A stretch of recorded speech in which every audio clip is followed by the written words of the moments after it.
Bon, on va commencer. Donc, vous pouvez m'arrêter à n'importe quel moment. D'abord, je vous remercie de votre présence. Donc, dans cette séance, on va voir ensemble l'exploration du métabolisme lipidique. Donc, on va d'abord définir les lipides. On va voir un rappel structural donc, on va voir le rappel structural et on va voir d'abord le rôle biologique des lipides, puis on va voir le bilan d'exploration du métabolisme lipidique et les différentes dyslipidémies. Alors d'abord, qu'est-ce que c'est les lipides? Alors les lipides sont des substances qui sont très hétérogènes de point de vue structural, mais qui sont définies sur la base d'un caractère commun qui est l'insolubilité dans l'eau. Donc, on va voir quelques exemples de quelques lipides les plus fréquemment rencontrés dans le sang. Et pourquoi j'ai commencé par le rappel structural, puisque ça va vous permettre de comprendre le rôle de chaque lipide. Donc, à partir de sa structure. Alors, nous avons tout d'abord les triglycérides, nous avons le cholestérol et nous avons les phospholipides. Alors, d'abord, les triglycérides, comme leur nom l'indique, sont constitués de glycérol, estérifiés par des acides gras, par 3 molécules d'acides gras. Alors, le rôle le plus important des triglycérides, c'est un rôle métabolique, donc un rôle énergétique. Alors, ils représentent une réserve d'énergie, surtout au niveau du tissu adipeux. Donc, par exemple, en cas de jeûne, les triglycérides sont hydrolysés en acides gras et ces acides gras vont être métabolisés au niveau mitochondrial pour produire de l'énergie sous forme d'ATP. Le deuxième type de lipides, représenté par le cholestérol. Alors, le cholestérol, comme vous voyez, c'est une structure tétracyclique, donc il fait partie de la famille des stéroïdes. Et donc, le cholestérol présente essentiellement un rôle fonctionnel. Donc, il s'agit d'un précurseur, par exemple, d'hormones stéroïdiennes, comme les hormones testiculaires, les hormones ovariennes, oestrogènes, progestérone, mais aussi les hormones corticosurrénaliennes, comme le cortisol et l'aldostérone. Donc, le cholestérol peut se trouver sous forme libre ou bien sous forme estérifiée avec un acide gras. Donc, cette estérification va rendre le cholestérol complètement lipophile. Or, le cholestérol libre présente ici une fonction hydroxyle libre qui rend le cholestérol amphiphile, c'est-à-dire elle présente une partie lipophile, une partie hydrophile. Voilà. Alors, pour les phospholipides, les phospholipides sont constitués d'une molécule de glycérol avec 2 molécules d'acide gras, une molécule d'acide phosphorique. Alors, les phospholipides présentent 2 pôles, un pôle hydrophile représenté par le phosphore et un pôle lipophile représenté par les acides gras, ce qu'on appelle des lipides amphiphiles. Et cette propriété va permettre aux phospholipides d'assurer un rôle structural. Souvenez-vous, les phospholipides sont les constituants les plus importants de la bicouche lipidique qui constituent les membranes plasmatiques et les membranes des organes.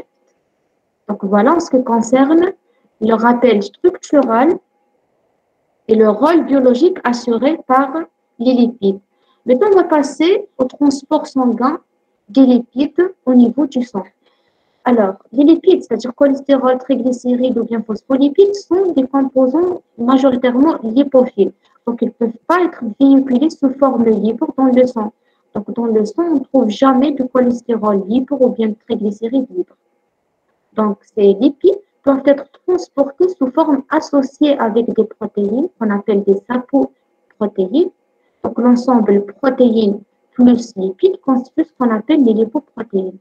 Et donc, dans le sang, on va trouver exclusivement des lipoprotéines. Alors, ces lipoprotéines vont s'organiser sous forme micellaire, c'est-à-dire sous forme sphérique, avec 2 parties. Une partie centrale complètement lipophile, représentée par les lipides complètement lipophiles comme les triglycérides et le cholestérol estérifié. Et dans la partie périphérique, on va trouver les protéines, on va trouver les phospholipides qui sont amphiphiles, et on va trouver aussi des molécules de cholestérol libres. Voilà, donc les lipoprotéines représentent la forme de transport sanguin des lipides plasmatiques. Alors, est-ce que c'est clair, s'il vous plaît? Vous pouvez m'arrêter à n'importe quel moment en posant des questions. Voilà. Alors, on va distinguer maintenant les différentes classes de lipoprotéines. Alors, dans le sang, on va trouver essentiellement 4 types de lipoprotéines. On va les distinguer par leur densité. Donc, nous avons les chylomicrons, les VLDL ou Very Low Density Lipoproteins, c'est-à-dire qu'il s'agit de lipoprotéines de très faible densité. Nous avons les LDL de faible densité, Low Density Lipoproteins, et les HDL de densité élevée. Alors, qu'est-ce qui fait cette différence de densité? C'est justement la composition en lipides et en protéines de la lipoprotéine. Plus la lipoprotéine est riche en lipides et plus sa densité est faible. Voilà. Alors, d'abord, on va voir le premier type, les chylomicrons. Donc, les chylomicrons sont les moins denses parmi les lipoprotéines et donc sont les plus riches en lipides. Ils sont constitués de 98% de lipides, parmi lesquels 90% de triglycérides. Alors, ces chylomicrons représentent la forme de transport de triglycérides exogènes au niveau de l'intestin. C'est-à-dire les triglycérides qui proviennent de l'alimentation vont être véhiculés de l'intestin vers le foie sous forme de chylomicrons. Alors, côté protéines, on va trouver l'apo B48 majoritairement. Donc, les apoprotéines, on va les nommer par des lettres. Nous avons les ApoB, les ApoA, les ApoC, les ApoD. Donc, les plus importants, c'est l'ApoB48 des chylomicrons, l'ApoB100 de l'LDL et l'ApoA de l'HDL. On va les voir au fur et à mesure. Donc, d'abord, le chylomicron, forme de transport exogène de triglycérides. Deuxièmement, les VLDL. Les VLDL sont très riches en triglycérides. Alors, les VLDL, c'est la forme de transport de triglycérides endogènes, c'est-à-dire triglycérides synthétisés au niveau de l'organisme, au niveau hépatique. Donc, ils assurent le transport de triglycérides du foie vers le tissu adipeux pour leur stockage. Donc, ces triglycérides exogènes proviennent par exemple de la dégradation des glucides. Alors, l'excès de glucides d'origine alimentaire se transforme en triglycérides au niveau du foie, véhiculés par le VLDL vers le tissu adipeux pour y être stocké. Donc, on va trouver essentiellement de l'ApoB. Le troisième type, représenté par les LDL. Alors, l'LDL, donc représenté par 75% de lipides, dont 50% de cholestérol. Donc, ils sont très riches en cholestérol, contrairement aux deux lipoprotéines précédentes. Alors, l'LDL, ce qu'on appelle aussi communément le mauvais LDL, le mauvais cholestérol. Pourquoi? Puisqu'il transporte le cholestérol du foie vers le tissu périphérique. Et ils sont caractérisés par le fait qu'ils sont très hétérogènes. Qu'est-ce que ça veut dire hétérogène? C'est-à-dire qu'ils peuvent être oxydés, donc ils sont facilement oxydables. Ils peuvent donc se déposer au niveau des artères pour former des plaques d'athérome, point de départ de presque toutes les pathologies cardiovasculaires. Les LDL sont très hétérogènes. Côté protéines, on va trouver les ApoB100. Ils sont constitués majoritairement d'ApoB100. Alors, pourquoi je précise à chaque fois les protéines? Parce que vous allez voir par la suite, on peut doser dans le sang les lipoprotéines, mais on peut doser également des apoprotéines. Donc, ça représente un examen très spécifique. Quatrièmement, les HDL. Alors, les HDL de densité élevée. Pourquoi? Puisque parmi toutes les lipoprotéines sont les lipoprotéines les plus riches en protéines et les plus pauvres en lipides.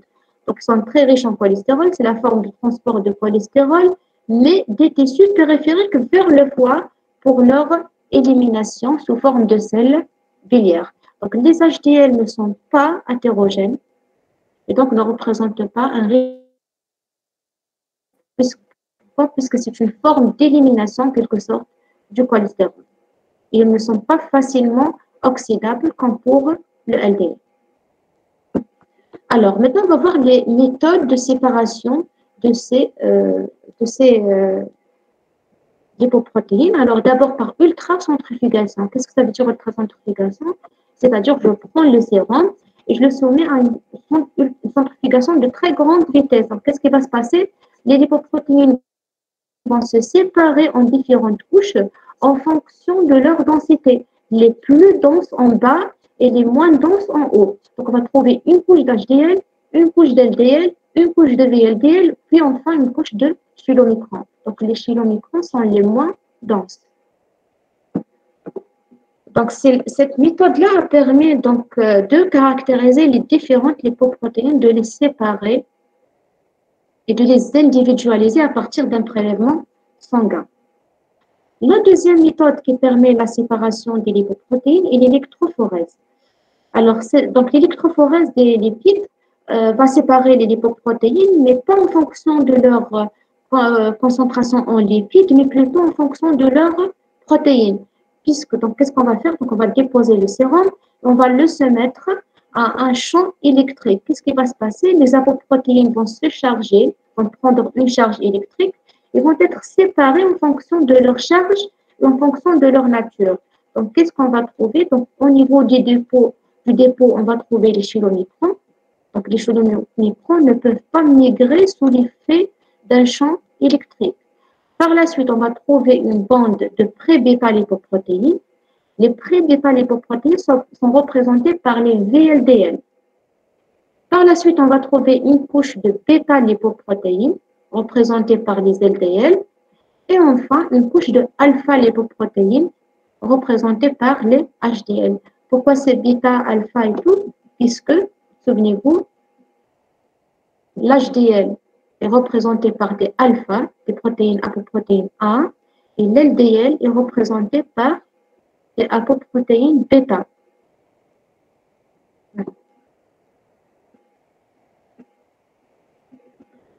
Alors, l'électrophorèse est très importante, on va la voir tout à l'heure dans le typage des différentes dyslipidémies. Alors, ce n'est pas un paramètre de routine, donc on ne va pas donc faire une électrophorèse pour un but de dépistage, mais plutôt pour un but de confirmer ou d'orienter le diagnostic d'une dyslipidémie. Donc, d'abord, je commence par un bilan lipidique, et quand je suspecte une dyslipidémie, je réalise une électrophorèse dans le but de la typer. Donc, on va voir les différents possibilités tout à l'heure dans les dyslipidémies.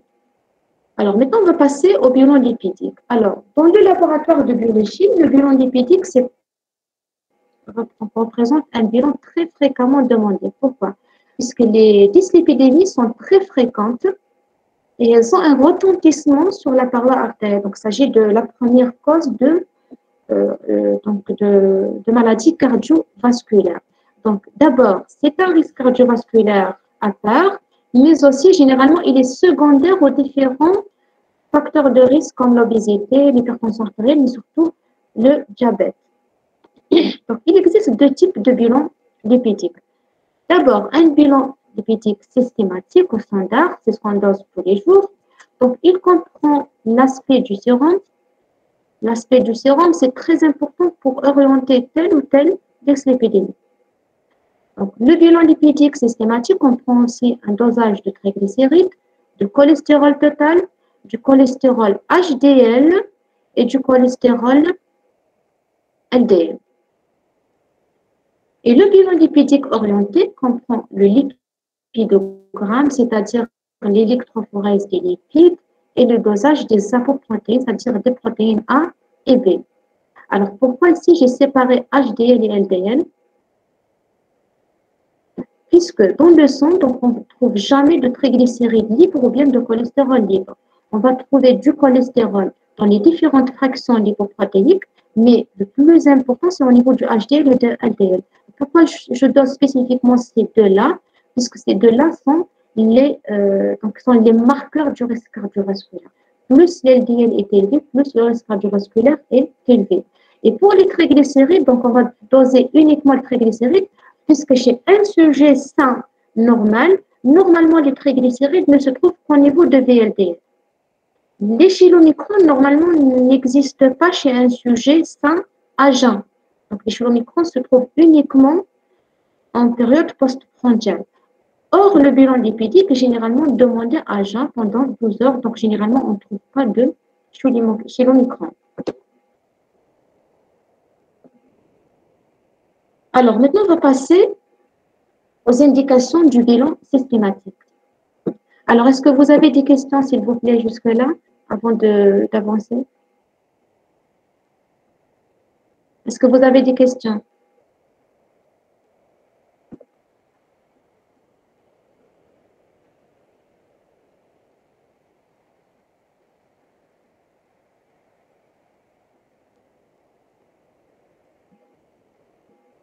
Non? D'accord. Donc, on avance.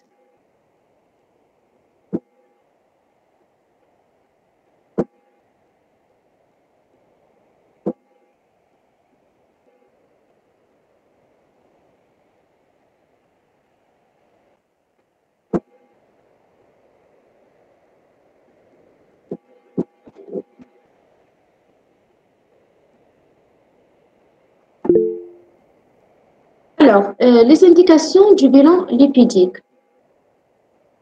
Alors, le bilan lipidique systématique, donc je rappelle, aspect du sérum, cholestérol total, triglycérides, cholestérol HDL et LDL, sont recommandés au moins une fois pour un sujet adulte, donc dans un but de dépistage. Alors, si le bilan est normal, donc il n'est pas recommandé de le refaire donc avant 5 ans. Sauf en cas de changement clinique, par exemple un diagnostic récent de diabète, hypertension artérielle, ou bien donc une dyslipidémie, une dysthyroïdie, par exemple hypothyroïdie surtout. Sinon, il n'est pas indiqué de refaire le bilan. Alors maintenant, si le bilan est anormal, on doit d'abord rechercher l'étiologie, parce que généralement les dyslipidémies sont secondaires, ils peuvent être secondaires à un diabète, à une hypertension artérielle, à une dysthyroïdie. Donc, on doit réaliser un dosage, donc une exploration biologique dans un but étiologique, TSH, pour rechercher une hypothyroïdie. L'hypothyroïdie est généralement responsable d'une hypertriglycéridémie. On va doser aussi la glycémie dans le but de rechercher un diabète et la créatinémie dans un but de rechercher une insuffisance rénale chronique qui est aussi une des causes des dyslipidémies, des hyperlipidémies. Alors, en cas où le traitement est envisagé, dans ce cas, on doit doser les transaminases et la CPK avant d'instaurer le traitement, mais aussi à l'intervalle de 3 mois après l'instauration du traitement. Pourquoi? Puisque ces polypigments, particulièrement les statines, peuvent être à l'origine de perturbations musculaires. Donc, c'est le principal effet indésirable des statines. Et donc, on doit toujours réaliser un monitoring des enzymes musculaires, mais aussi hépatiques, TGO et TGP. Alors, maintenant, on va voir les conditions de prélèvement. Alors, le prélèvement doit être réalisé à jeun pendant au moins 12 heures. Alors, le jeûne, pourquoi? Donc, généralement, le jeûne n'influence pas la cholestérolémie, mais plutôt la triglycéridémie. C'est dû à quoi? C'est dû à la présence de chylomicrons en postprandial et qui vont causer donc une élévation de taux de triglycérides qui est d'origine exogène. Donc, on réalise le prélèvement sur un tube sec. Donc, on travaille de préférence sur sérum, mais sinon, on peut aussi utiliser des tubes héparinés, c'est-à-dire des tubes à bouchon vert. Mais il ne faut jamais utiliser les tubes à bouchon mauve ou bien à bouchon bleu, c'est-à-dire tube EDTA et tube citraté. Ne peuvent pas être utilisés pour le dosage de bilan lipidique. Alors, le bilan lipidique, on ne doit jamais réaliser un bilan lipidique pendant la grossesse, sauf bien sûr circonstances particulières. Mais généralement, on ne dose jamais un bilan lipidique chez une femme enceinte. Pourquoi? Parce qu'il y a une élévation physiologique. Il faut toujours attendre 3 mois après l'accouchement pour effectuer un dosage de bilan lipidique, donc dans le but de dépistage, bien sûr. Il faut réaliser aussi le dosage à distance d'un processus infectieux sévère, par exemple la sepsis ou choc septique ou infection sévère. On doit attendre plusieurs semaines après pour pouvoir doser le bilan lipidique, ou bien après une chirurgie, ou bien après une ischémie, par exemple un syndrome coronarien aigu. On doit attendre au moins 2 à 3 mois. Pourquoi? Puisqu'il y a une baisse de la cholestérolémie par excès de métabolisme. Voilà. Donc, il faut bien sûr signaler tout traitement, puisque plusieurs traitements peuvent influencer le dosage des lipides. Donc, surtout les neuroleptiques, les antiépileptiques, les ostroprogestatifs, la pilule et tout, la vitamine C aussi, ou bien l'insuline. Donc, plusieurs médicaments peuvent influencer le taux de lipides, donc ils doivent être signalés avant tout dosage. Alors, maintenant, on va passer à l'interprétation du bilan lipidique proprement dit. Alors, d'abord, l'aspect du sérum. Normalement, chez un sujet sain, l'aspect est clair. Donc, le sérum est clair. Plus le taux de triglycérides s'élève, et plus il y a une apparition d'un trouble d'opalescence, trouble ou bien de lactescence du sérum en cas d'hypertriglycéridémie. Donc, l'aspect du sérum représente une orientation. Donc ici, par exemple, c'est un sérum très lactescent et donc c'est un indicateur d'une hypertriglycéridémie sévère. L'hypercholestérolémie, par contre, n'influence pas l'aspect du sérum. Donc, je peux trouver un aspect de sérum clair, mais avec une hypercholestérolémie. Voilà, donc ça, c'est le premier test à faire dans le bilan lipidique. Alors, si je trouve un sérum lactescent, je dois savoir si ces triglycérides sont représentés par des triglycérides exogènes ou bien des triglycérides endogènes. Et pour cela, il existe un test très simple. Alors, tout simplement, qu'est-ce que je vais faire au laboratoire? Je vais séparer le sérum dans un tube et je vais le laisser sous forme verticale, donc verticalement, dans un réfrigérateur à plus 4 degrés Celsius. Le lendemain, je vais vérifier l'aspect du sérum. Si le sérum reste uniformément trouble, donc là, il s'agit de VLDL. Si le sérum devient clair avec une couche crémeuse à la surface, c'est-à-dire comme dans ce cas-là, là, il s'agit de chylomicron. Si le sérum reste trouble avec apparition d'une couche crémeuse, c'est-à-dire qu'il s'agit à la fois de VLDL et de chylomicron. Et c'est très important, donc si le sujet n'est pas à jeun, ça peut orienter vers une dyslipidémie primitive, c'est-à-dire par atteinte, donc par affection génétique. On va voir le cas là, par exemple, c'est le cas de type 5. Alors, je vous ai mis ici les différentes dyslipidémies qui peuvent être rencontrées dans chaque type de sérum. Donc, on va les rappeler tout à l'heure dans les dyslipidémies. Voilà. Donc, ça, c'était le premier test à faire. Deuxièmement, maintenant, en dosant les triglycérides, c'est-à-dire quantitativement les triglycérides, cholestérol, HDL et LDL, on peut typer les différentes dyslipidémies. Et pour cela, il existe deux classifications. Il y a la classification de Fredrickson et il y a la classification de Jeune.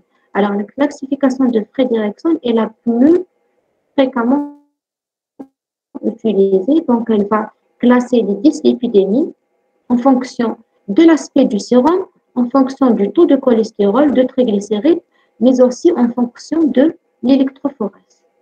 On va distinguer dans la classification de Fredrickson 6 types. On va les détailler. Et pour la classification de Jeune, c'est une classification plus simple. Elle va tout simplement classer les dyslipidémies en hypertriglycéridémie, hypercholestérolémie et dyslipidémie mixte à la fois avec hypercholestérolémie et hypertriglycéridémie. Donc, on va voir la classification de Fredrickson. Pour la classification des dyslipidémies primitives, c'est-à-dire par défaut génétique. Alors, selon cette classification de Fredrickson, on va distinguer 6 types de dyslipidémies. Donc, on va les classer classe 1, classe 2A, classe 2B, classe 3, classe 4 et classe 5. Alors, pardon.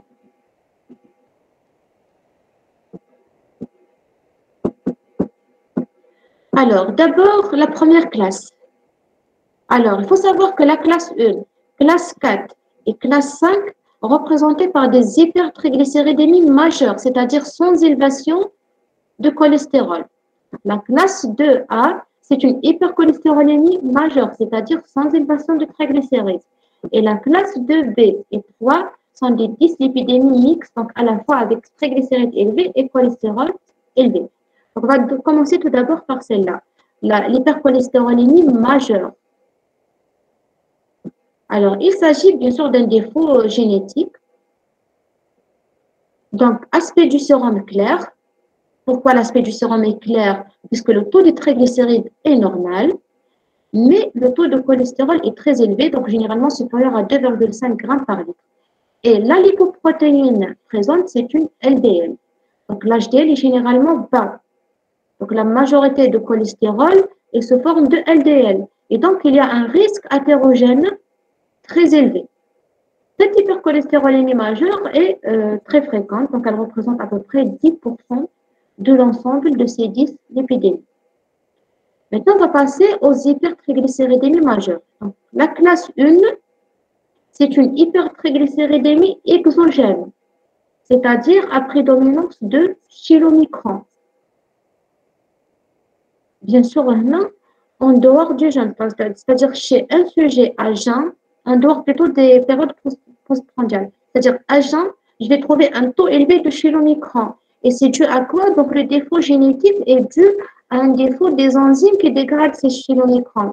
Donc, le chylomicron reste dans le sang sans être métabolisé. Donc, on va trouver des taux de triglycérides très élevés, bien sûr, un sérum très lactescent. Et si je réalise le test de crémage, je vais trouver un anneau donc, de crème à la surface du tube. Alors, cette dyslipidémie n'est pas athérogène. Par contre, elle présente un risque élevé de pancréatite aiguë. Donc, c'est la principale complication de cette hypertriglycéridémie majeure de type 1. Le deuxième type de l'hypertriglycéridémie majeure est représenté par le type 4. Le type 4, c'est une hypertriglycéridémie d'origine endogène, c'est-à-dire avec des taux très élevés de VLDL. Donc, on va trouver des triglycérides élevés, le cholestérol est généralement normal, alors les VLDL, contrairement chez l'Omicron, peuvent être athérogènes. Donc, elles ne présentent pas le même risque athérogène comme pour les LDL, mais elles présentent un risque athérogène qui est très significatif. Et également, il y a un risque aussi de pancréatite aiguë avec les VLDL. Donc, un double risque. C'est une infection qui est très fréquente. C'est la plus fréquente des dyslipidémies. Elle représente à peu près presque la moitié des dyslipidémies.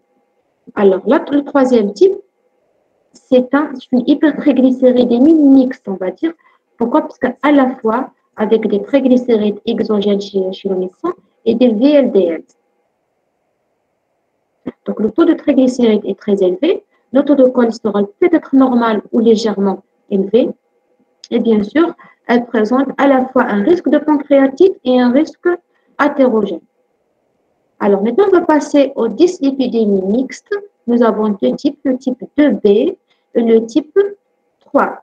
D'abord, le type 2B, donc c'est une hyperlipémie mixte avec des triglycérides endogènes, VLDL, et du cholestérol sous forme LDL, donc le risque athérogène est très, très important.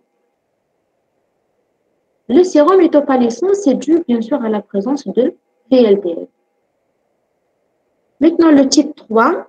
Donc, le type 3, c'est une dyslipidémie mixte, mais avec une lipoprotéine particulière, l'EDL. EDL, ce sont des lipoprotéines intermédiaires entre les LDL et les VLDL. Normalement, ce sont des produits de catabolisme de l'LDL vers les VLDL.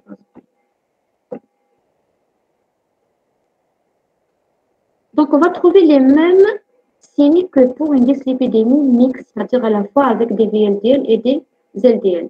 Alors, le taux de triglycérides est très élevé puisque les IDL sont très riches en triglycérides. C'est un intermédiaire métabolique entre VLDL et LDL.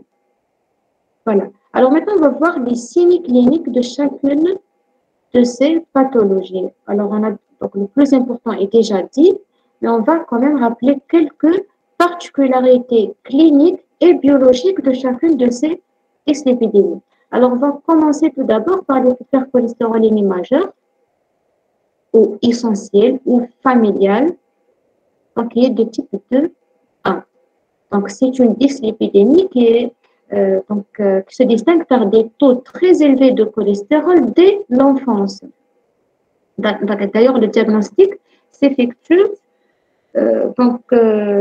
chez les enfants. Donc, le diagnostic est pour la première fois chez les enfants. Donc, représenté par des taux très élevés de cholestérol, mais surtout d'LDL. C'est dû à quoi? C'est dû donc à un défaut génétique au niveau des gènes qui codent pour les récepteurs de l'ApoB. Alors, les récepteurs de l'ApoB sont des récepteurs cellulaires qui vont capter le LDL de la circulation sanguine pour les faire entrer vers la circulation. En cas de défaut génétique de ces récepteurs, les LDL ne peuvent pas être captés par les cellules et donc restent au niveau de la circulation sanguine. Donc, c'est une anomalie autosomique dominante. Qu'est-ce que ça veut dire? Ça veut dire que les deux sexes peuvent être atteints, donc aussi bien les hommes que les femmes. Et dominante, qu'est-ce que ça veut dire? Ça veut dire qu'il suffit d'un seul gène muté sur un seul allèle pour que la pathologie se manifeste cliniquement. Alors, cliniquement, qu'est-ce qu'on va trouver? On va trouver surtout des manifestations cliniques en rapport avec un dépôt de cholestérol au niveau cutané. C'est-à-dire, on va trouver des xanthèmes tendineux, xanthèmes cutanés plans et arcs cornéens. Donc, je vous ai représenté ces symptomatologies cliniques ici dans cette figure. Alors, voici l'arc cornéen. C'est un dépôt de cholestérol au niveau de la cornée. Il y a aussi des xanthèmes tendineux, donc on les observe surtout au niveau articulaire, au niveau des grandes articulations comme les genoux, les coudes, mais aussi au niveau de la main. Et enfin, nous avons les xanthèmes cutanés blancs. Voilà, donc il s'agit d'un dépôt cutané de cholestérol en excès. Bien sûr, le risque est surtout cardiovasculaire et biologiquement, qu'est-ce qu'on va trouver? Donc, on va trouver un aspect clair, puisque le taux de triglycérides est normalement normal. Voilà. Donc, par contre, on va trouver du cholestérol total élevé, LDL élevé et ApoB élevé. L'HDL peut être soit normal, soit bas, ce qui va aggraver le risque justement cardiovasculaire, parce que le taux d'HDL se trouve très bas. Bon, à l'électrophorèse, on va trouver une bande de bêta, puisque les LDL sont représentés par des bêta-protéines. Donc, on va trouver une couche très épaisse, c'est-à-dire anormalement élevée, de bêta-lipoprotéines.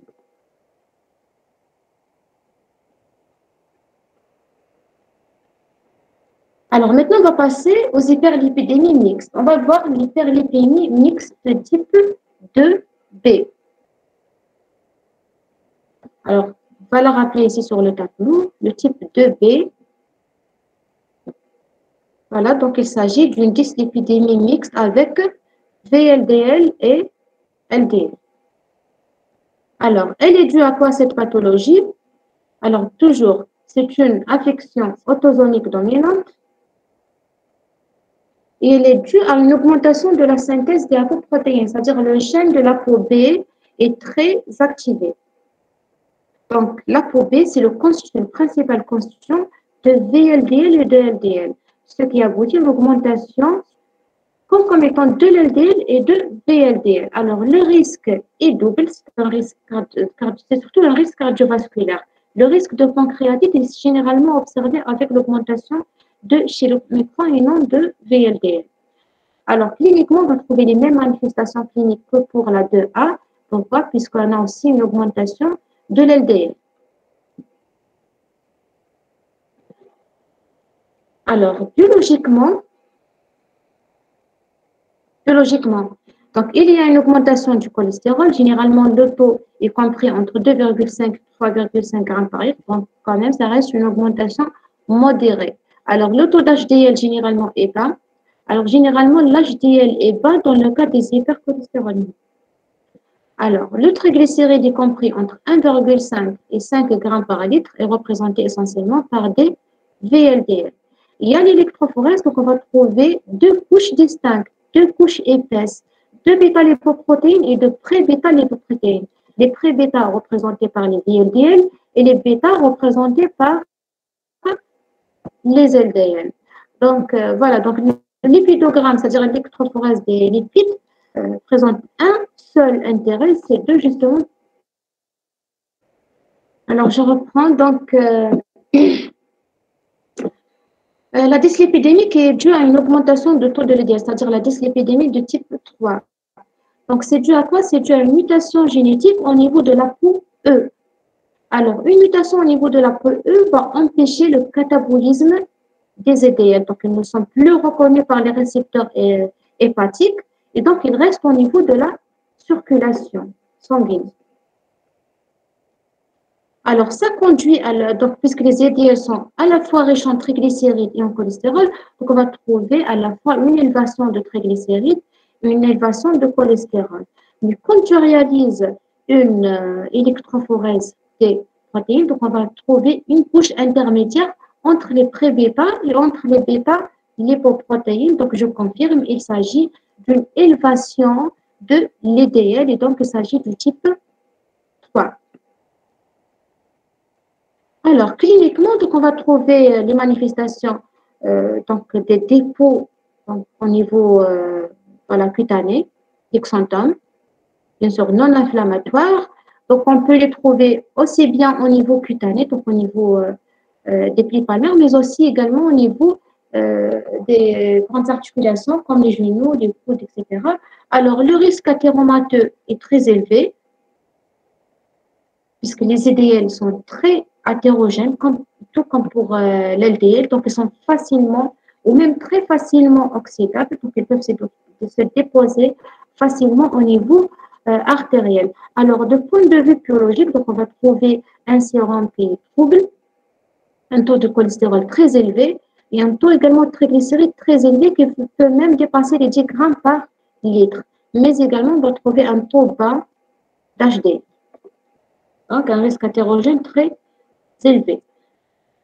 Voilà, donc maintenant, on va passer aux hypertriglycéridémies familiales. Alors, on va tout d'abord voir l'hypertriglycéridémie exogène, c'est-à-dire l'hyperchylomicronémie de type 1, donc présence de chylomicron dans le sérum de sujets à jeun depuis de plus de 12 heures. Alors, il s'agit d'une maladie autosomique récessive, donc elle se manifeste aussi bien chez les hommes que chez les femmes. Et récessive, qu'est-ce que ça veut dire? C'est-à-dire qu'il faut que les deux allèles soient atteints pour que la pathologie se manifeste. Ce qui explique d'ailleurs que c'est une pathologie qui est très rare, donc elle représente à peu près moins de 1% de l'ensemble des dyslipidémies. Alors, le risque le plus important de l'hyperchylomicronémie, c'est un risque de pancréatite. Par contre, les chylomicrones ne sont pas hétérogènes, donc il n'y a pas un risque cardiovasculaire. Alors, le défaut génétique est dû à quoi? Alors, généralement, il est dû à la lipoprotéine lipase. Alors, la lipoprotéine lipase, c'est une lipase, qui va dégrader les triglycérides qui se trouvent au niveau des chylomicrons au niveau plasmatique. C'est une enzyme endothéliale. Donc, on appelle aussi le facteur clarifiant. Qu'est-ce que ça veut dire clarifiant? Puisque en dégradant les chylomicrons, vont provoquer donc, le passage progressif du sérum de l'état lactéscent après une période postprandiale vers l'état primaire. C'est pour ça qu'ils sont appelés les enzymes clarifiants, le facteur clarifiant du sang.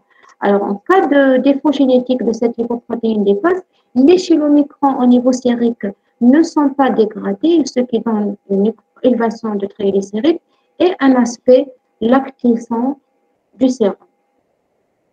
Alors, cliniquement, donc on va trouver des xanthomatoses éruptives, mais également un risque élevé de pancréatite. Et biologiquement, donc on va trouver un taux de triglycérides très élevé, donc parfois même supérieur à 10 grammes par litre. Et il y a l'électrophorèse, donc on va trouver une pente très épaisse ou au niveau de dépôt, puisque le chylomicron reste au niveau du dépôt. Donc, ça permet de confirmer le diagnostic de cette pathologie. Alors, donc l'avant-dernier type, c'est l'hypertriglycéridémie de type 4. L'hypertriglycéridémie de type 4, c'est une hypertriglycéridémie endogène, c'est-à-dire elle est due à une augmentation de taux de VLDL. Les VLDL sont fabriqués au niveau hépatique, généralement à partir de glucides d'origine alimentaire, c'est-à-dire après un repas riche en glucides, l'excès de sucre est transformé en triglycérides véhiculés sous forme de VLDL. Et donc cette pathologie, donc l'élévation de VLDL, généralement elle est aggravée par des facteurs diététiques. Par exemple, en cas de diabète, en cas d'obésité ou bien en cas de déséquilibre alimentaire, donc on va trouver une aggravation de cette pathologie des taux de VLDL très très élevés. C'est une pathologie autosomique dominante, donc elle est très fréquente. Il suffit d'un seul allèle touché pour que la pathologie se manifeste cliniquement et biologiquement. Alors, cliniquement, donc, c'est caractérisé par des xanthillasins, c'est-à-dire de dépôt de graisse au niveau, voilà, au niveau de la conjonctive, ici. Donc, extérieur, bien sûr, donc on va trouver des xanthillasins. Alors, le taux de cholestérol est généralement normal, mais le taux de triglycérides est très élevé. Et à l'électrophorèse, on va trouver une bande de pré-bêta-lipoprotéines. Donc, les pré-bêta, souvenez-vous, sont les VLDL. Alors, le dernier type est un type d'hypertriglycéridémie mixte, c'est-à-dire à la fois exogène et endogène. Alors, le facteur génétique responsable n'est pas clairement déterminé, mais il s'agit probablement d'une combinaison des deux défauts génétiques qui conduisent aux deux types précédents plutôt. Donc, on va trouver une élévation à la fois de VLDL et de chylomicron. Alors, les symptômes cliniques, c'est toujours les dépôts au niveau cutané, mais aussi des douleurs abdominales. Et cette pathologie est aggravée également en cas de diabète ou en cas d'obésité ou de déséquilibre alimentaire. Donc, à l'électrophorèse, on va trouver une couche épaisse au niveau du dépôt qui correspond chez l'omicron et au niveau de pré-bêta qui correspond au VLDL. Alors, tous ces types-là représentent des dyslipidémies primitives, c'est-à-dire d'origine héréditaire et généralement diagnostiquées chez l'enfant. Alors, ces affections restent bien sûr rares, mais les affections, les dyslipidémies les plus fréquentes sont des dyslipidémies qui sont dites secondaires. Qu'est-ce que ça veut dire secondaire? C'est-à-dire provoquées par une autre condition, c'est-à-dire autre que génétique. Généralement, c'est dû à la prise de certains médicaments, notamment la pilule, les oestroprogestatifs, mais également par certaines pathologies, notamment donc l'obésité morbide, le diabète, les hypothyroïdies. Alors l'hypothyroïdie, c'est une cause très fréquente des dyslipidémies et surtout d'hypertriglycéridémie. Donc il y a aussi le diabète sucré et l'obésité. Il y a aussi le cholestase intra- et extra-hépatique. Alors le cholestase va provoquer une hypercholestérolémie. C'est dû à quoi? Puisque normalement, le cholestérol, au niveau hépatique, c'est-à-dire le cholestérol qui est véhiculé par l'HDL des tissus périphériques vers le foie, il est éliminé, donc au niveau hépatique, il est éliminé vers la bile sous forme de sel biliaire. Alors, en cas de cholestase, le cholestérol est, donc va passer au niveau de la circulation sanguine, donc en provoquant une hypercholestérolémie. Il y a aussi une autre cause très importante, le syndrome néphrotique. Le syndrome néphrotique et l'insuffisance rénale chronique sont des causes d'hyperlipidémie, notamment d'hypertriglycéridémie. Il y a aussi les contraceptifs, bien sûr, donc les traitements, les diurétiques, c'est une cause très importante d'hypercholestérolémie, de dyslipidémie d'une manière générale. Et le problème, c'est que ces deux médicaments, les bêta-bloquants et les diazidiques, sont également des traitements de l'hypertension artérielle. Donc, d'où la nécessité de contrôler le taux des lipides en cas d'administration de ces médicaments ou bien carrément de les associer avec un hypolipidémie si nécessaires. Et bien sûr, la corticothérapie à long terme, donc également, c'est un facteur anabolisant, il va provoquer une élévation des lipides. Voilà. Maintenant, on va voir quelques recommandations récentes de l'interprétation du bilan lipidique. Alors, d'abord, pour le cholestérol total, alors ces recommandations sont celles de la Haute Autorité de Santé française qui date depuis 2017. Alors, il y a quelques recommandations alors, concernant le cholestérol total. Généralement, un taux normal est compris entre 1,4 jusqu'à 2 grammes par litre.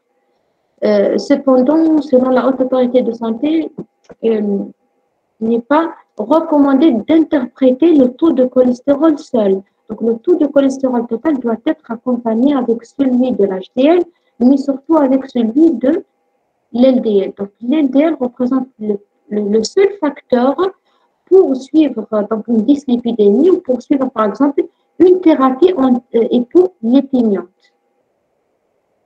Alors, la seule utilisation possible du taux de cholestérol total seul, c'est dans le cas où on veut évaluer le risque cardiovasculaire par la table SCORE. Je ne sais pas si vous connaissez la table SCORE, mais il s'agit d'une table comme la table de Framingham, mais spécifique à la population européenne. Donc, elle inclut donc plusieurs facteurs de risque majeurs connus, donc l'âge, le sexe, la pression artérielle systolique et le tabagisme actif bien sûr, et bien sûr le cholestérol total. Alors, en fonction de la présence de ces facteurs de risque, on va définir, il y a une table qui va calculer le niveau de risque cardiovasculaire à 10 ans. Donc, on va classer le sujet avec risque faible, risque modéré, risque élevé et risque très élevé. Donc, pour cela, on peut utiliser le taux de cholestérol total seul. Alors, concernant maintenant les triglycérides. Alors, les triglycérides, selon ces recommandations, un taux normal est fixé à 1,5 g par litre. Donc, toute triglycéridémie supérieure à ce seuil représente une hypertriglycéridémie. Et les jugés sévères si cette hypertriglycéridémie est supérieure à 5 g par litre. Alors maintenant, l'hypertriglycéridémie, est-ce que c'est un facteur de risque cardiovasculaire ou pas? Donc, ça reste un sujet de débat. Alors, en tout cas, le risque athérosclerotique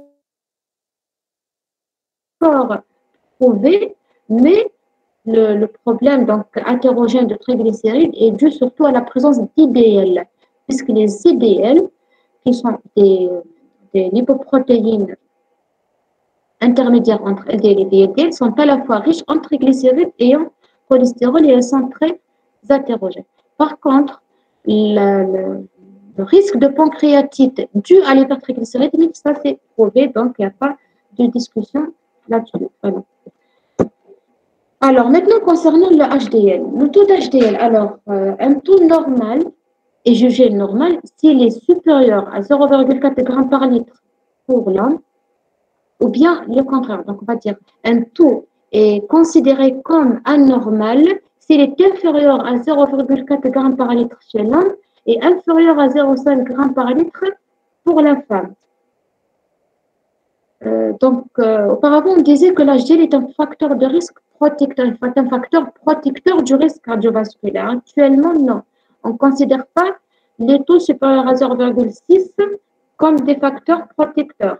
Par contre, les taux bas sont des facteurs aggravants du risque cardiovasculaire. Alors, il est très important de signaler que les triglycérides et les HDL font partie de la définition du syndrome métabolique. Alors, le syndrome métabolique, c'est quoi? C'est un cluster de plusieurs, donc de 5, voilà, donc de 5 perturbations métaboliques représentées par l'hypo-HDLémie, l'hypertriglycéridémie, une hyperglycémie ou bien diabète, une hypertension artérielle, systolique ou bien diastolique, une obésité abdominale, donc déterminée par le tour de taille. Alors, en cas de présence de 3 parmi ces facteurs de risque, plutôt parmi ces facteurs, on va définir le syndrome métabolique qui est un facteur de risque cardiovasculaire très important.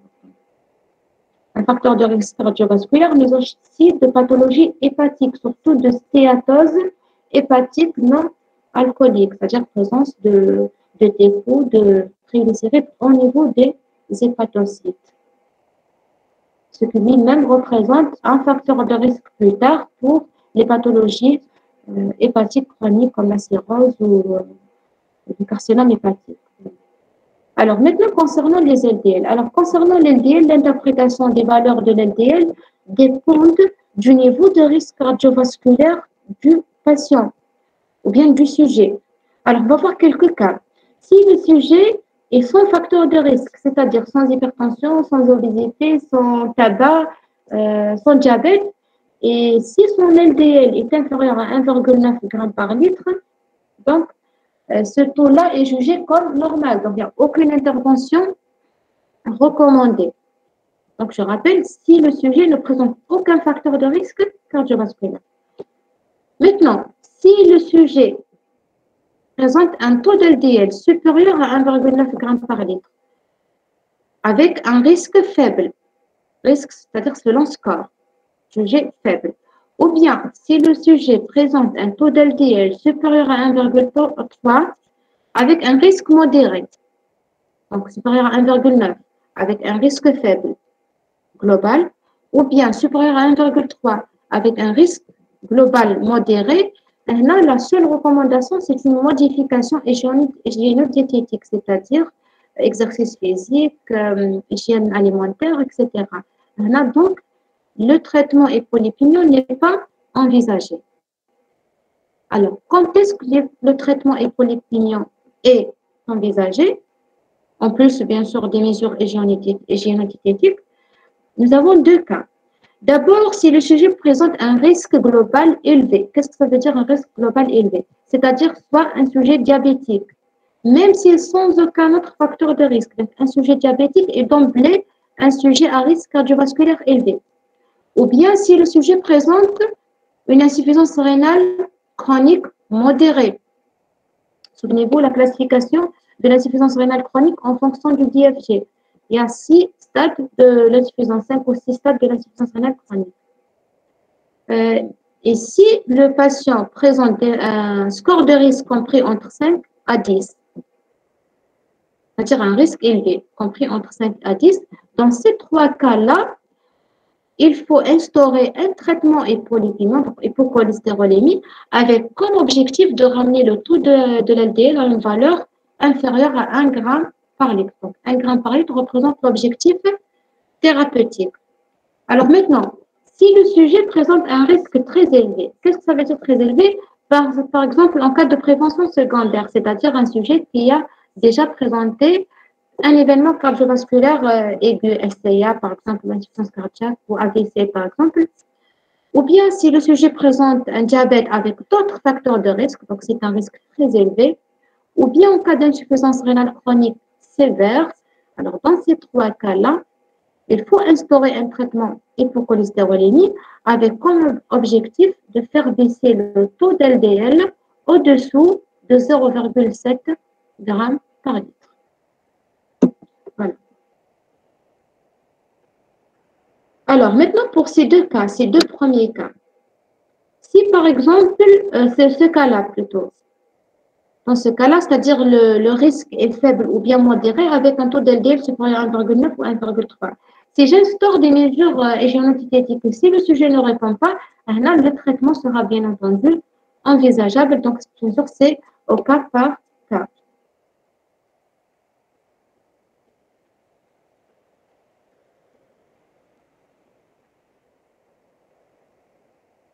Voilà. Alors, bien sûr, face à tout bilan lipidique perturbé, alors la première des choses, c'est de vérifier une origine secondaire, parce que c'est l'origine la plus fréquente. Les dyslipidémies familiales sont très rares, donc il faut toujours rechercher d'abord une, une origine secondaire. Alors, en cas d'hypercholestérolémie très élevée, surtout chez un enfant, là, on doit bien sûr rechercher une hypercholestérolémie familiale et on a vu tout à l'heure les détails de l'hypercholestérolémie familiale, c'est-à-dire de type 2. Alors maintenant, on va voir quelques cas On va voir le bilan lipidique orienté. Alors, le bilan systématique, donc je répète, représenté par l'aspect du sérum, cholestérol total, triglycérides, HDL, LDL.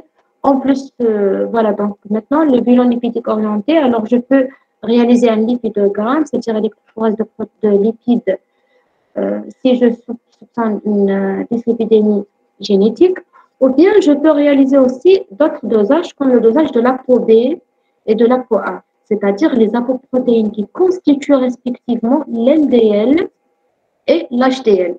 Alors, ces dosages ne sont pas recommandés en routine. Pourquoi? Puisqu'ils n'apportent pas plus d'informations que le dosage de l'LDL ou de l'HDL. Alors, leur dosage est recommandé surtout dans certains cas particuliers. Alors, je parle d'abord de l'ApoB.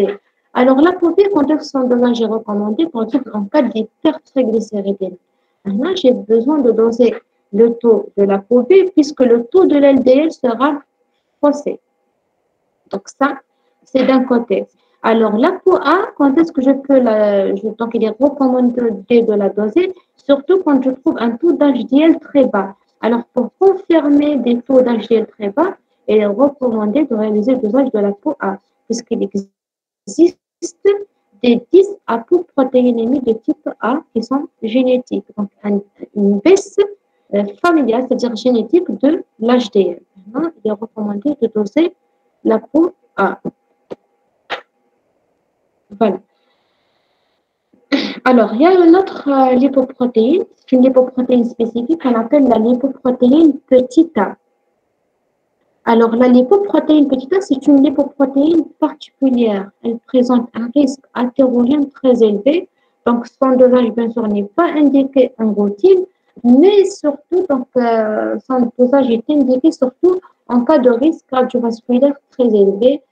Par exemple, chez un patient avec des antécédents de pathologie coronarienne précoce, ou bien par exemple en cas de patient réfractaire à un traitement hypocholestérolémien, maintenant, je peux soupçonner donc une augmentation de la lipoprotéine petit a et son dosage donc permet de mesurer le niveau de risque cardiovasculaire. Mais c'est un traitement, plutôt c'est un dosage d'orientation en cas de risque athérogène précoce très élevé. Alors maintenant, il existe des indices qui sont calculés, qui peuvent orienter le risque cardiovasculaire. Donc, on va citer quelques exemples. Le rapport cholestérol total sur le rapport cholestérol HDL. Donc, s'il est inférieur à 4,5, donc ça oriente vers un risque cardiovasculaire élevé. Alors, puisque l'HDL ne se trouve pas comparé au taux de cholestérol qui est élevé. Donc, ça reflète en quelque sorte une hyper-LDLémie. Voilà. Alors, maintenant, il y a un autre rapport, LDL sur HDL. Alors, ce rapport ne doit pas être inférieur à 3,55 chez l'homme et à 3,22 chez la femme. Donc, en cas d'élévation, ça correspond donc à une élévation du risque cardiovasculaire. Il y a aussi le rapport ApoB sur ApoA1. Donc, ces trois indices ont la même interprétation. Alors, il existe un autre calcul, le cholestérol non HDL. Le cholestérol non HDL, c'est tout simplement cholestérol total moins HDL. Alors, ça permet de calculer à la fois VLDL et LDL, ça oriente vers le risque cardiovasculaire. Alors, actuellement, on s'oriente beaucoup plus vers le calcul du cholestérol non HDL que le calcul de l'LDL. Alors, puisqu'on a prouvé que les VLDL sont également athérogènes. Donc, il n'y a pas que le LDL qui est athérogène. Voilà. Alors maintenant, le bilan, donc on va voir quelques particularités en fonction de l'âge. Alors chez l'enfant, donc bien sûr, il est indiqué dans certaines conditions de mesurer le taux de donc un bilan lipidique chez l'enfant, surtout quand on soupçonne une affection familiale, par exemple en cas d'antécédents familiaux de dyslipidémie. Alors l'hyperlipidémie la plus fréquemment rencontrée, c'est bien sûr l'hypercholestérolémie familiale de type A, qui doit être bien sûr recherchée en cas d'antécédents familiaux, alors puisqu'elle présente un risque cardiovasculaire très précoce et très élevé. Et elle peut être bien sûr donc diagnostiquée très facilement par le dosage de l'LDL et par le dosage du cholestérol total. Donc, généralement, un taux d'LDL qui est supérieur à 1,84 oriente le diagnostic de l'hypercholestérolémie. Alors, bien sûr, familial. Mais bien sûr, ça oriente. Donc, on doit réaliser un génotypage. C'est-à-dire, en cas, par exemple, chez un enfant, donc je trouve un LDL élevé, je dois orienter le patient vers des centres de diagnostic génétique afin de réaliser le diagnostic génotypique. Voilà, et confirmer le diagnostic de l'hypercholestérolémie familiale. Alors, maintenant, chez les sujets âgés. Alors, chez les sujets âgés, concernant l'administration de traitement hypocholestérolémique et hypocholestérolémien, alors, en prévention secondaire, les statines ont prouvé leur efficacité même au-delà de 75 ans jusqu'à 85 ans. Par contre, en prévention primaire, la prévention secondaire, c'est-à-dire que ces patients ont déjà fait des événements cardiovasculaires. Par contre, en prévention primaire, il n'est pas indiqué d'administrer des statines, donc ils peuvent avoir des effets indésirables plus d'effets bénéfiques chez les sujets de plus de 75 ans. Et en ce qui concerne le dosage de bilan lipidique, alors le bilan lipidique de dépistage, c'est-à-dire pour la première fois, n'a aucun intérêt pour un sujet au-delà de 80 ans. Parce que le bilan lipidique de dépistage a pour rôle de dépister le risque cardiovasculaire. Donc, au-delà de 80 ans, donc il n'a pas vraiment d'intérêt. Voilà. Alors voilà, donc on a terminé. Si vous avez des questions, vous pouvez les poser.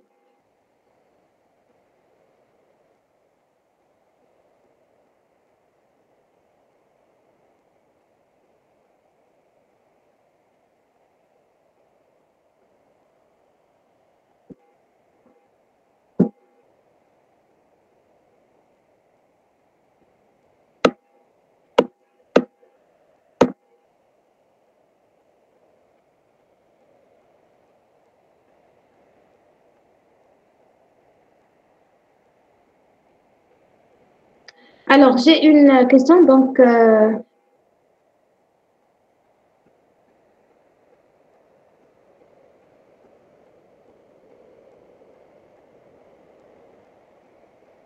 alors, j'ai la question concernant la peau B.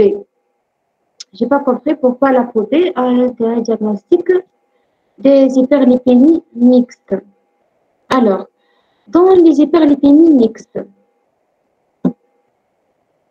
alors on va revenir sur les hyperlipémies mixtes.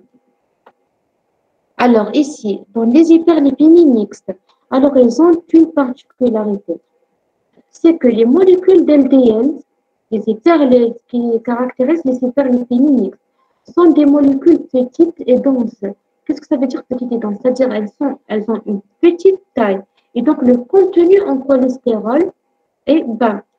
Donc, par contre, chaque molécule d'LDL est constituée d'une seule molécule d'ApoB. Ça veut dire, si là, dans ce cas particulier, si je dose l'ApoB, ça va m'orienter plus précisément sur la vraie quantité d'LDL. Par contre, si je dose le cholestérol, je peux trouver donc des valeurs de cholestérol qui ne reflètent pas la réalité. Alors, là, les dyslipidémies mixtes sont donc, en dehors de cette classification de prédilection. Les dyslipidémies mixtes à LDL et VLDL se rencontrent surtout dans les causes secondaires. Elles sont secondaires, par exemple, au diabète, à l'obésité abdominale, etc. Et dans ce cas-là, il est préférable. Donc, si je trouve un taux de triglycérides élevé, ça veut dire taux de triglycérides élevé, c'est-à-dire je suis ici. Là, avec un cholestérol qui peut être normal, ou donc je peux trouver un cholestérolémie qui est normal. Là, il est préférable de doser l'ApoA, puisque le cholestérol dosé ne reflète pas la réalité en quelque sorte. C'est l'ApoB qui va m'orienter sur la vraie concentration de l'LDL dans le sérum. Alors, je vais voir une autre question. Alors, pourquoi les HDL ne sont plus considérés comme des facteurs préventifs s'ils sont élevés alors qu'ils sont inclus dans les facteurs de risque s'ils sont bas? Alors, c'est concernant le cholestérol HDL. Un taux bas est considéré comme facteur de risque cardiovasculaire. Un taux élevé peut refléter une hypercholestérolémie déjà totale. Et pour ça, ils ne sont plus considérés comme des facteurs protecteurs du risque cardiovasculaire. Qu'est-ce que ça veut dire? Ça veut dire si HDL est supérieur à 0,65, ça veut dire que même le cholestérol total est très très élevé. Par contre, les HDL bas se trouvent également dans le cas d'une hypercholestérolémie élevée. Ils se trouvent plus fréquemment dans le cas d'une hypercholestérolémie élevée. C'est pour ça que ce sont des indicateurs, c'est un indicateur du risque cardiovasculaire. Donc là, c'est des études épidémiologiques donc très larges. C'est très larges études épidémiologiques de type Framingham, c'est-à-dire qui ont inclus un nombre très élevé de patients et qui ont été suivis pendant une période très longue. Et ces études ont constaté que le taux d'HDL élevé n'est plus considéré comme un facteur protecteur. Donc, ils sont également associés à un facteur de risque cardiovasculaire. C'est-à-dire qu'ils ont trouvé une courbe à peu près qui ressemble à un cloche.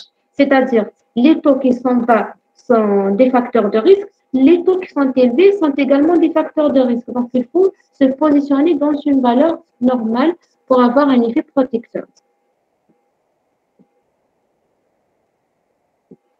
Pourquoi le bilan lipidique n'a pas d'intérêt après 80 ans? Alors, dans un but de dépistage, n'a pas d'intérêt à 80 ans. Alors, puisque le dépistage a justement pour rôle d'instaurer une stratégie préventive à long terme. Donc, à partir de 80 ans, donc avec l'espérance de vie, donc je crois qu'il n'y a pas vraiment d'intérêt. Puisque, donc, là, bien sûr, je parle d'un bilan de dépistage. Par contre, chez un sujet qui présente déjà une dyslipidémie suivie et tout, là, il peut avoir son intérêt de suivi thérapeutique.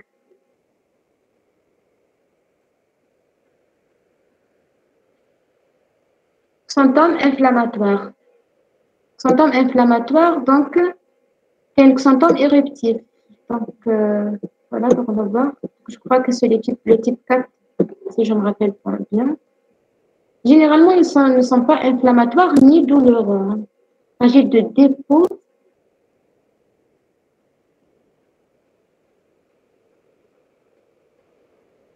Donc, généralement, ils ne sont pas inflammatoires.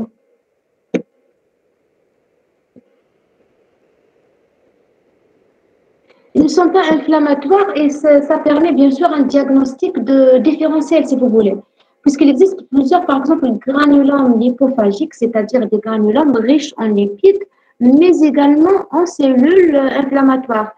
Donc, si je trouve des cellules inflammatoires, donc je peux en quelque sorte écarter la possibilité d'une dyslipidémie familiale. Donc, il s'agit d'une autre cause, que ce soit infectieuse ou bien due à un corps étranger, ou ça dépend.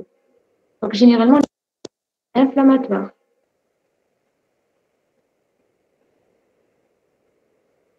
Alors, pour la dyslipidémie secondaire à la dysthyroïdie, est-ce que, oui, voilà, c'est une très bonne question, mais concernant les hyperlipidémies secondaires d'une manière générale, que ce soit secondaire à une dysthyroïdie, donc on parle d'hypothyroïdie, ou bien secondaire à une autre pathologie, diabète ou autre, généralement, en traitant la cause, on traite également l'hyperlipidémie, généralement. C'est-à-dire, si je traite l'hypothyroïdie, je traite en même temps, c'est-à-dire le taux de lipides va diminuer. Alors, si le taux de lipides ne diminue pas, on a bien sûr qu'elle a la possibilité, en fonction du niveau des risques, d'instaurer des statines. C'est-à-dire, j'envisage pas au début le traitement par statine. Donc, d'abord, on doit traiter la dysthyroïdie, puis redoser le bilan lipidique, voir s'il y a une indication, donc s'il n'y a pas normalisation du bilan.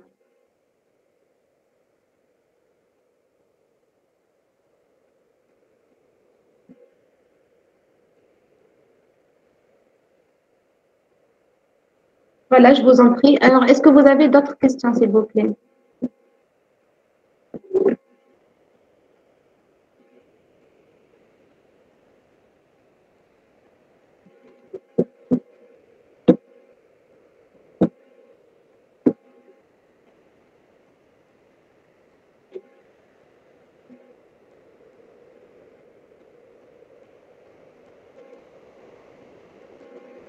Voilà pour les cours.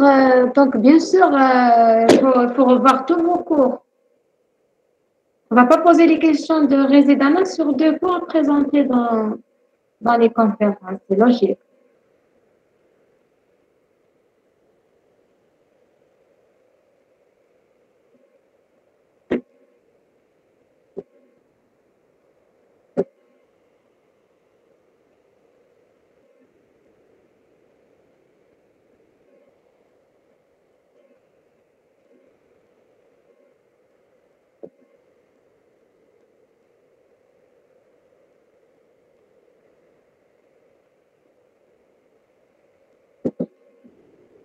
Alors, y a-t-il d'autres questions, s'il vous plaît?